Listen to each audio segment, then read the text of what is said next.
మొన్న రాత్రి కలుషిత ఆహారం తిని బాగలింగంపల్లి గురుకుల పాఠశాల పిల్లలు 90 మంది ఇలా ఆసుపత్రుల పాలైపోయింది.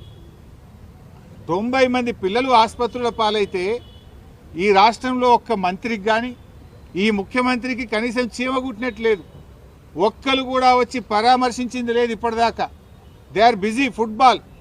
ఫుట్బాల్ ఆడడంలో ముఖ్యమంత్రి మంత్రులు బిజీ ఉన్నారు.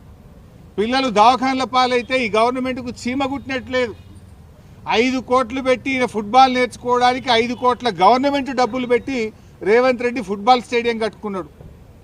ఆయన ఎవడో మెస్సీ. ఆ మెస్సీ వస్తాడట. మెస్సీతో ఫుట్బాల్ ఆడడానికి ఈ మేస్త్రి ఫుట్బాల్ ఆడడానికి సింగరేణి పైసలు బడా కంపెనీల మీద ఒత్తిడి పెట్టి 100 కోట్ల రూపాయలు ఖర్చు పెట్టి ఈయన ఫుట్బాల్ షోకు తీర్చుకుంటుండు. ఆ 100 కోట్లతోని ఓ మంచి హాస్టల్ కట్టు, పిల్లలకు కడుపు నిండా అన్నం పెట్టు, ఓ స్కూల్ కట్టు.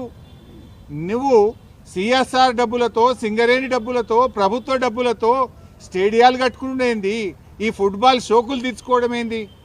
ఇవాళ అక్కడ కొండాపూర్ హాస్పిటల్లో పిల్లలు ఉన్నారు, అదేదో ఒక ప్రైవేట్ ఆసుపత్రుల్లో పిల్లలు ఉన్నారు, నీలోఫర్లో పిల్లలు ఉన్నారు, కోటి ఆసుపత్రిలో మంచాల మీద పిల్లలు ఉన్నారు. ఇవాళ హైదరాబాద్ నడిబొడ్డున హైదరాబాద్లోనే ఈ పరిస్థితి ఉంటే ఇక జిల్లాలో ఏం పరిస్థితి ఉంది? ఇలా మంత్రులు, ముఖ్యమంత్రి అందరు హైదరాబాద్లో ఉన్నారు. ఈ పిల్లల్ని వచ్చి చూడడానికి మీకు టైం దొరకలేదా?